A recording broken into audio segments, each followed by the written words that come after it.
International Society for Sports Psychiatry, or better known as the ISSP, aims to carry the science and practice of psychiatry to the athletic community. My name is Roy Collins. I'm a psychiatry resident at Stanford University and former collegiate football player from Yale University. And my name is Somto Obi, a psychiatry resident at Baylor College of Medicine. This is the ISSP podcast, conversations around the intersection between mental health and sports. Today, we have a great speaker and excited to introduce to you guys, Dr. David McDuff. He is a nationally known addiction, trauma, and sports psychiatrist and a retired Army colonel.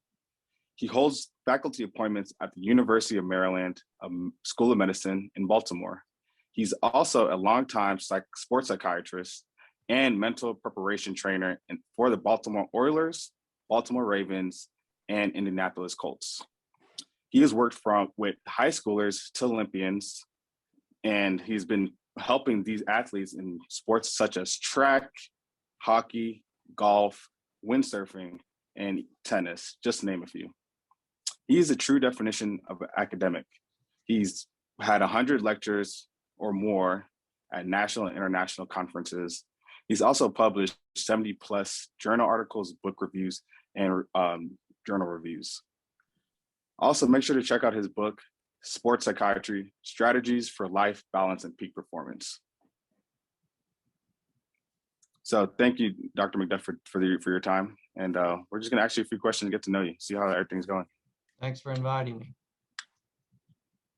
Dr. McDuff, why don't you tell us a little bit about yourself and how you came to the field in the first place? Well, I grew up in the great state of Alabama, and if you grow up in Alabama, you're either an Alabama football fan or an Auburn football fan. So I fell on the Alabama side, and I got just intensely interested in sport. From age 6 on, I went to every Alabama home football game with my father and my brother and my uncle. And then probably when I was about 9, I got interested in international sports. There was a sports show on called The Wide World of Sports, hosted by Trey Gowdy. And he exposed Americans for the first time ever to Olympic level sports, both winter and summer. And I just was a fanatic watching that. I was on the smaller side when I was young, but I played some baseball and basketball. When I got into high school, I was still just barely 5 feet, so I couldn't dunk it. So I became the manager of my high school basketball team. I did that for 3 years. And then fast forward to getting married, having children, all my kids, very athletic, 4 of them. I became a soccer coach, a basketball coach. They played soccer, ran track, played basketball. And I just immersed myself even more. I've had 3 main phases to my professional career. I started out as an Army psychiatrist. I trained in psychiatry in the Army at Fort Gordon, Georgia. Then I lived overseas in Germany for 5 years. Came back to Texas, then I moved to Maryland.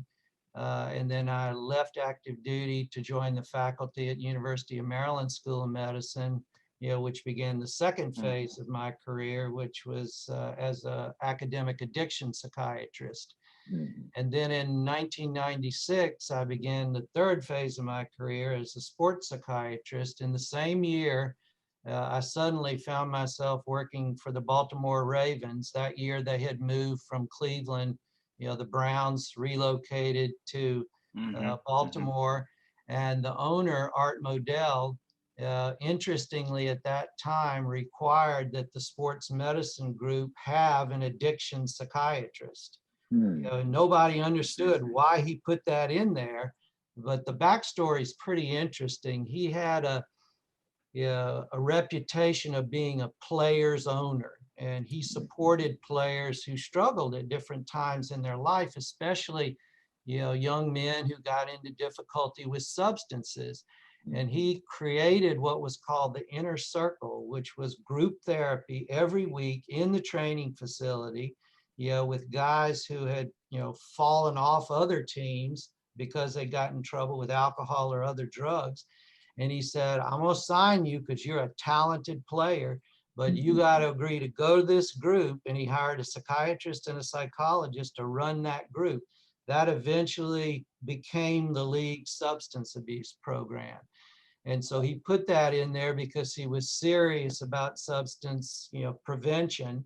And it just so happened that, I was probably the best known addiction psychiatrist in Baltimore, and 4 groups bid on it. And I was the addiction psychiatrist for 3 of them. So I had a 3 out of 4 chance of getting it.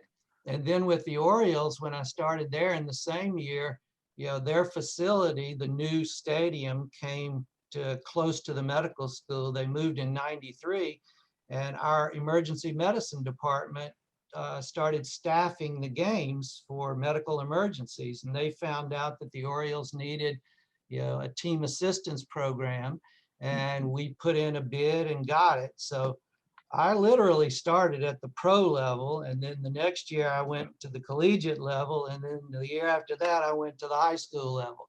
So I did it in reverse order. Yeah, that's actually interesting. Football, I think, gets a fair rap of not necessarily being the most progressive of the sports. And it sounds like Art Modell and the Ravens were really on it, and having that type of kind of mental health forward type of environment early on. I mean, we're talking about the early 2000s, right? Yeah.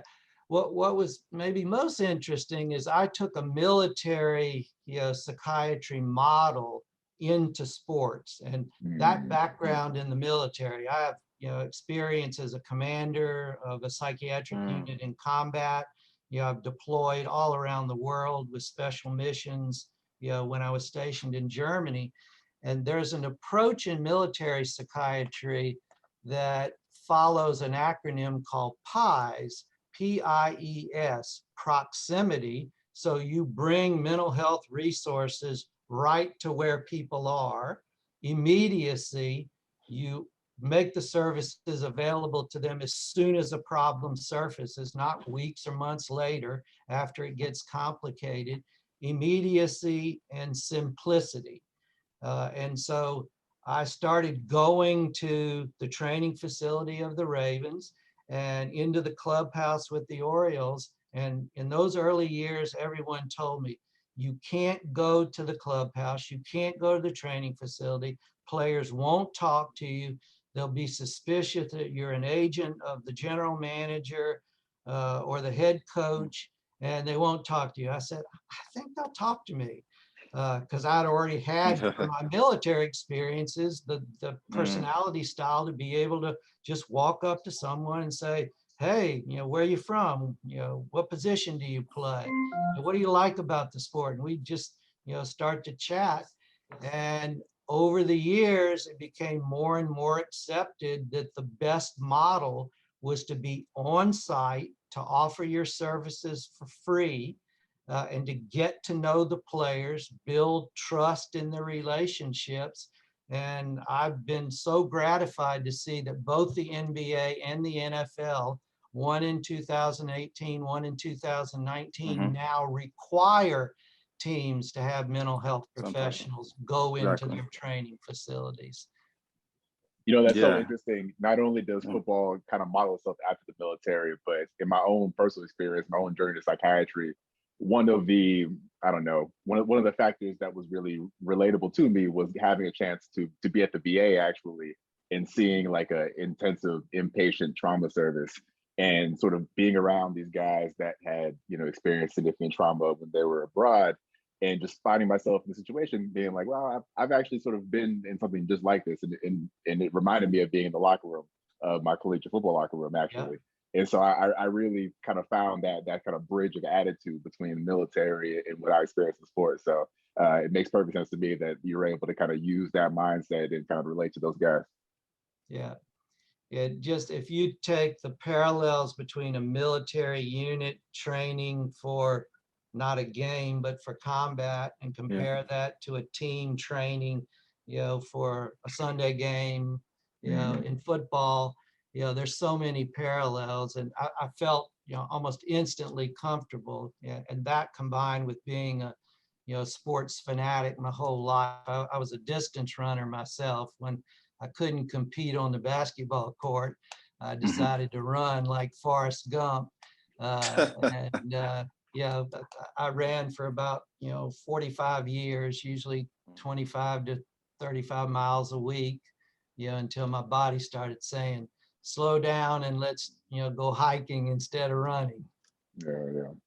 That's awesome. That's awesome. I mean, that template of, the proximity, that method is really interesting, because it seems like, with a sports team, working with a sports team, whether it's high school, college, or the professional, it almost seems that it's a very involved process. You want to be in the mix with them. So can you tell us more about like the team cycles? So when, what differences do you see when it's preseason, when it's during the season, when it's postseason? What kind of things do you see, Dr. McDuff, during these seasons, or what are things that are different during these times for each, for a sports psychiatrist? I mean, it's pretty similar at the high school, collegiate, and professional level, but in the preseason, individuals are doing their off-season workouts, they're forming their goals for the next season. So that's the ideal time to have individual sit-down meetings with each one of them. Hey, what do you want to accomplish this year? What are your stronger, aspects of your game? What would you like to see improve? And then start to establish some goals. We do screening at that period of time. So, I would engage all the players in systematic mental health screening, because, mental health symptoms and disorders are as common in athletes as they are in non-athletes, and some of them are even more common. So we would screen routinely for anxiety, depression, insomnia, inattention, distractibility, the common things you would see within a sports context. And we'd identify those individuals who had never been identified as, having social anxiety or performance anxiety, or, depressive symptoms following, significant stressors, including losses.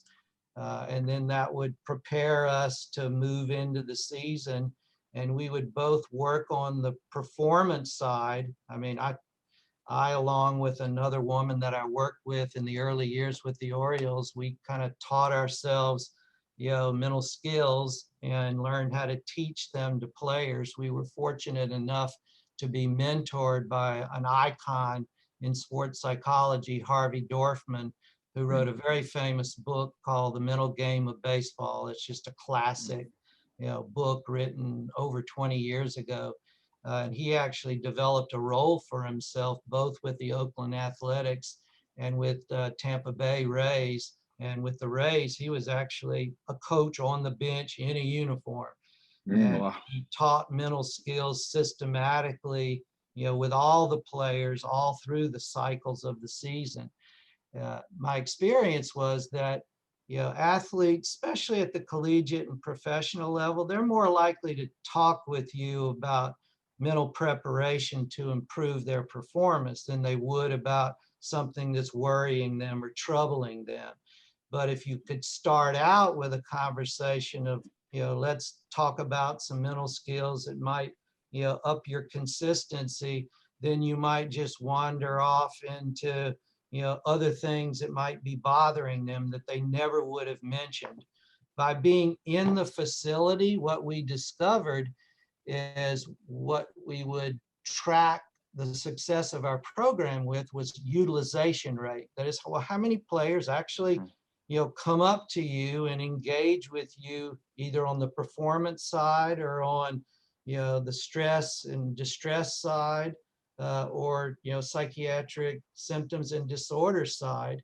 And we saw over the first 5 years with both teams, it started out at 10% a year, and then it went to 15, then 20, and eventually it got to where year after year, 50 to 60% would utilize one or more services, across a season. When you get into the regular season with football, it's very different than professional baseball, because, it's a cycle, every week in football. Monday is injury day, and all the injured players get evaluated. It usually takes all day long to figure out the nature of the injury. There'll be a big meeting at the end of the day where the team physicians, the athletic trainers get together. So we eventually were inserted into those meetings. And with the Ravens, every injured player got tracked, all throughout, the early injury, the rehab, the return to play, which are the logical 3 phases to pay attention to potential for emotional behavioral barriers to slow them down. Then Tuesday is their off day. Wednesday, Thursday are the installation days for the game plan for the following week. And so when I worked with these teams, I would go to the training room on Monday. That was a focus on injury. Then I would go on Wednesday and I would go to practice. And I have to tell you, there was a little bit of reluctance to think that a psychiatrist needed to go to, practice in a professional football team. And, when John Harbaugh became the coach of the Ravens, and I first met him, he said, do I really need a psychiatrist on my team? And does he really need to come to practice? I said, Coach, you really do. I said, I interact over time with 50 or 60% of your players, and we help them with A to Z, and we help their family members as well. And maybe you'll think it's a good thing we keep them out of the newspapers because we keep them out of trouble. And at first he had no experience with a mental health professional working this closely with the team, but after a year he bought in. And that Super Bowl year when they won their second Super Bowl in 2012, I actually became a member of the Veterans Council. There I was with all these superstar players, including Ed Reed and Haloti Ngata and Ray Lewis, sitting around a conference table with the head coach. I'm sure they were scratching their head at first saying, why is there a psychiatrist in the room? We don't need a psychiatrist. But I just was integrated as a key member of the team. Baseball, it's a day-to-day sport. It's a grind. I went to the Gulf War for 6 months and slept in a tent in a pickup truck, but I've never been as tired as I was going on a West Coast road trip. Game after game after game. It's just a beat down. It's a wear down. It's an endurance sport. We talk a lot about the differences between baseball and football, but one thing that I think you can say is that there's a lot of trust, and again, being hands-on, being present is something that's a consistent thread, amongst the two sports. I imagine with that trust, again, like you have to kind of have the coaching staff and the players get used to you being around them and have them kind of build that trust with you. I'm wondering if you have any tips or stories about kind of what that was like for them to build that trust in you. What I like to do is to go into the training room where people are either getting taped prior to a practice, say in football, or they're getting rehab, and just walk from table to table and just chat it up. Just talk with them a little bit about, hey, what's your injury? How's your rehab going? Talk with them about their approach to preparing for practice or preparing for games. That would be one way, and that just developed over time. Sometimes when I would walk into the Ravens training facility, the head trainer would grab me by the shirt. He had told me when I first started working there, he said, I've been waiting 30 years for somebody like you to be available. He said, I've been the counselor to these players over all these years. See, I think going the other way, I can see them also, being territorial. So, well, true enough. Yeah. But he was just a really open fellow, and he would walk me over to a training table and he would say, you two need to talk. And he wouldn't tell me what we needed to talk about, and he wouldn't even tell the player that, I was over there. But by then they kind of knew who I was, and I was just another doc in the training room who had a different skill set. The other thing that we like to do is give presentations, usually early in the season, talk about a topic like sleep and energy and its relevance to performance. And usually after a little prompt talk like that, players would come up to you, maybe not that same day, but, a day later, a week later, and then we would have various other topics, stress control, and just, individuals would find the right moment to come up to you and say, when you were talking about, stress control strategies, you had mentioned breathing techniques. Can you tell me more about that? And it would just, stimulate these interactions that just built and built and built over time. And then maybe the third most common way was for a player to actually say, hey, you need to go talk to him. And they said, like, why? He said, because you just need, trust me, you need to go. And when another player endorses you, in front of another player, that's instant trust. Yeah. So yeah, I mean, it seems. Oh, sorry, go ahead. Yeah. Oh no, I mean, I think that at least for the collaborating with other people, I think that, and I think what Roy said makes sense, because I've heard experiences where, there's a territorial aspect as well. I mean, have you seen that or talked to other colleagues about that?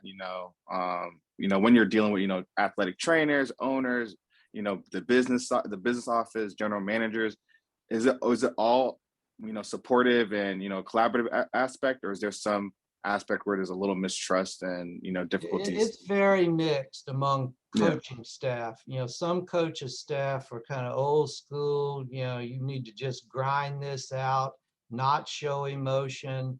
If you have personal problems, you need to leave them outside the door.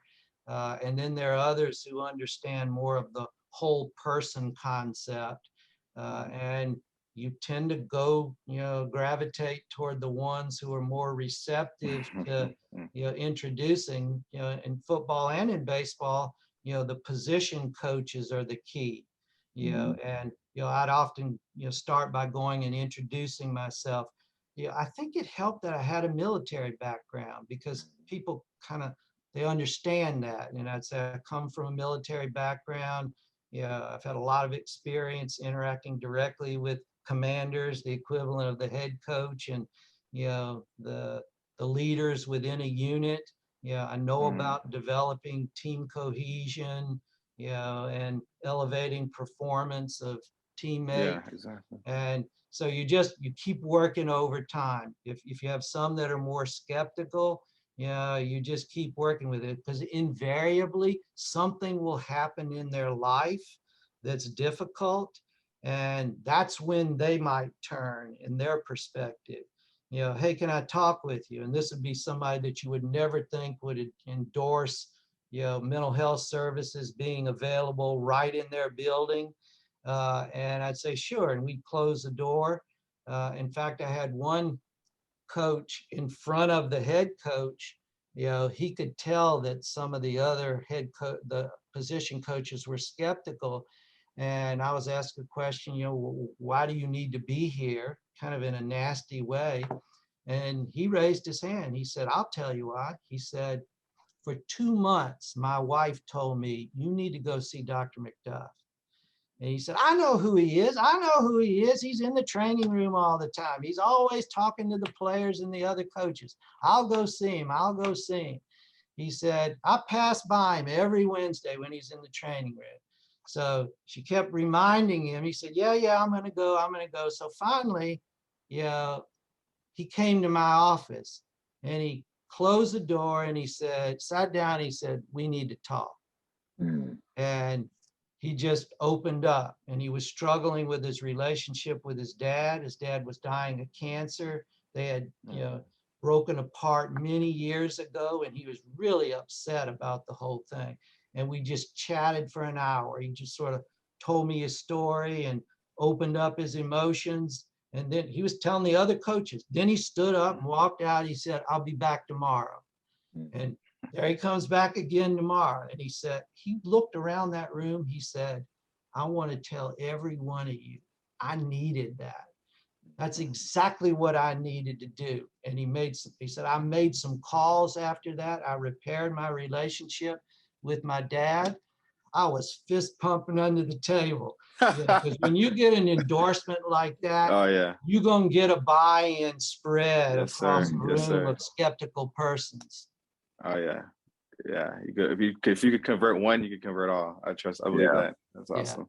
And I want to bring substitution to one point you made a few minutes ago. It was the position coach versus the head coach, because I think what like the layperson and what some of our doctor colleagues may not understand is kind of how that hierarchy works. Like you certainly need that head coach to sort of buy into what you're talking about to sort of get access, right? But it's really the positional coaches that actually know the players like inside and out, right? Because that head coach is more of kind of the CEO. They don't necessarily have the same FaceTime with every player, but those position coaches, like that's who really knows what's going on. And so, you certainly need to really endear yourself to them to really, you gotta get that background. In general, we tended to stay away from the head coach and the general manager in football and the manager and the general manager in baseball, because they were often seen, they're the decision makers for player personnel. And you can come or go based on what they decide. Okay. And so we would work in baseball more with the hitting and pitching coaches, and in football more with the position coaches. And a lot of people think that players would only see you if there's absolute privacy and confidentiality. But when you tell them, I think it would be helpful if I got some feedback from your position coach about how they see you, and ways that they think you could improve your play to increase your chances of staying on this roster and maybe getting more playing time. Here's what I would tell them if I went and talked to them. Would you be okay with me doing that? And 95% of the time they say, sure. And then I'd go have a chat with the position coach. Sometimes I would meet with the player and the position coach together, and we would collaborate, trying to up the physical, the technical, and the mental, and integrate those all together. And it just, I didn't find in the way that our group approached this that we had as much reluctance to discuss what might have been considered private information. There were some conversations that were clearly just personal and private, and no one in the building had a need to know, but maybe myself and the director of player engagement. That's a key role in football, usually a former player who's just developed strong trust, is in charge of the rookie development program. And it's wonderful to see how respected they become. And they're like the distributor. They'll connect you up with legal, financial, mental health services. And I just love partnering with the individuals that I worked with in that role. Awesome.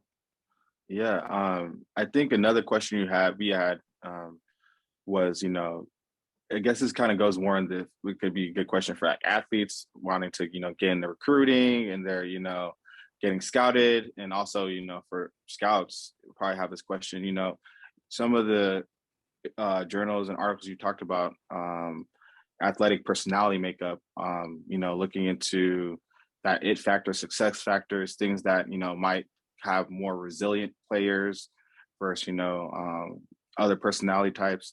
What can you tell us more about that? Maybe in a way that could be helpful for athletes to think about, helpful for coaches and scouters to think about as well? Well, I mean, I believe in resilience models. Lots of people, all over the world, athletes included, go through tough times. And it's not so much that they happen to you, it's what happens to you as a result of that. Do you get paralyzed and shut down, or do you, face the challenges, seek out support, and experience personal growth and development? So I would always like to have chats with them. Tell me your story. What's happened to you, over your life, and you'll hear, tough stories, tough upbringings, and what were the lessons learned from that? It's a question. If you ask that, you can start to tell if somebody, built from adversity, and develop just, strength of character. so that if they got disappointed in their playing time or they were injured and missed an entire season, that they brought with them to that adversity some tools from their earlier development. And then some would not have been fortunate enough to have worked through some of these past difficult life situations. And so you would chat with them, help them gain perspective on that. So, people in life in general benefit from having a support network, people that believe in them, people that they can trust in. And, in European sports, it's called your entourage. And that entourage, if you hear Olympic level athletes, when, they succeed at the highest level by winning a medal in the Olympics or in, world competitions, they'll often cite those individuals in their inner circle that helped them. And so I was always, looking for the perspective of who can I connect these individuals with that will bring out the very best in them. Mm-hmm. Speaking of Olympics, my understanding is you recently got involved with the International Olympic Committee. Yeah, in 2018, the president of the Olympics, who's German, Mr. Bach, he made a commitment based on feedback from athletes, because more and more athletes in 16 and 17 and 18 started coming out with their stories of struggles, post-Olympic games. Like Michael Phelps, for sure, has had a huge impact by coming out with his stories of, post-Olympic depression and struggles with, alcohol use. And so they convened 25 people from around the world, neurologists, neurosurgeons, psychiatrists, psychologists, other specialists, and formed a consensus panel. And then out of that, 10 of us, created a working group, and we've been writing papers, and we created a toolkit of advancing mental health awareness and acceptance in sport. And now it's making its way out across, every country, across our great universe. And it's just been very gratifying. We were going to Switzerland. The headquarters of IOC is in Lausanne, Switzerland. And we were going there 3 times a year until the pandemic halted transportation. So now we do it just like this. It's not as enjoyable because I have a closeness with this group. There are no egos among these 10 people. We just are so complementary. We have several who are, got a Paralympian who is a medalist in the Paralympics. We've got an accomplished swimmer. So we got athlete background, and then primary care sports medicine docs there.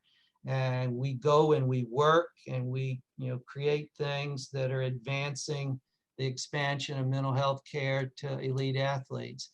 But it really was a bottom-up request. Athletes, in the athlete forum at the Olympic Committee were saying, this is a priority for us. You need to provide us with more services. Yeah.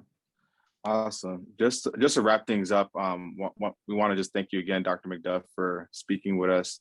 And, just to plug people in, for people that are watching that are, academics, residents, attendings, Dr. McDuff has, all these publications, hours of lectures, journal articles, book chapters. Make sure to look them up on PubMed for more resources. Also, for our athletes that are tuning in, also other medical professionals, check out his book, Sports Psychiatry, Strategies for Life Balance and Peak Performance.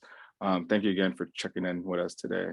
And that's it for us. I just want to make one final comment about the ISSP, the International Society of Sports Psychiatry. There's a mentorship program, and I've been mentoring psychiatry residents, even medical students, interested in psychiatry and sports psychiatry. And once a month, I have a small group that I've been meeting with for the last 7 months. And you've got a woman who's a psychiatrist who works with professional dancers. I've got a medical student who just matched in psychiatry in Connecticut. First-year psychiatry resident at Duke. and an older, experienced sports psychiatrist in Kentucky. And we get together every Saturday for an hour and a half. We build an agenda before, and we have, just such a wonderful discussion, and we're all learning. And if you're interested in, learning more about sport and the roles that psychiatrists can play in sport, join ISSP and ask to get into a mentorship group. Sir, and we Awesome. have a plug at the end of the episodes that direct people to the website and to the curriculum as well. So thank you for kind of giving it another plug for that and introduce your group. I'm sure there's a lot of folks who are watching this who would definitely want to reach out to you. How could they best find you? I'm easy to find. I have a website, mdsports.net. It's for MD Sports Performance. But if you just throw my name in a web search, I'll pop up, and they can just shoot me an email. I put my phone number out there. I actually prefer text. So Okay. just give me a text message and say, I'm reaching out to you because I have an interest in, this aspect of sport, or, any area that I've been involved in, because I've been not just a scholar, but I've been a teacher, and that's really my passion, is learning and teaching at the same moment in time. And so just reach out to me. I get a lot of emails and calls, and I try to connect people to be moving in the right direction so they can fill their dream. We certainly appreciate all that you taught us. We learned a lot today, and hopefully we can even have you back to talk about more topics. We can go all day, really, but we'll be conscious of time. So thank you so much for your time. Thank you. Be delighted to come back. Thank you so much for watching or listening to our content today. Please like and subscribe to our YouTube and podcast channels, and share this episode with your friends and colleagues. Also, follow us at Sports Psych ISSP on Twitter and Instagram, or you can find us on Facebook as the International Society for Sports Psychiatry. Are you a medical student, psychiatry resident, fellow in a psychiatry subspecialty fellowship program, or a psychiatrist who has completed a psychiatry residency program interested in learning more about sports psychiatry? Join us and become a member of the ISSP. We have a free open source certificate of additional training in sports psychiatry program. For more information about our certification program, membership, or other inquiries, go to our website at sportspsychiatry.org.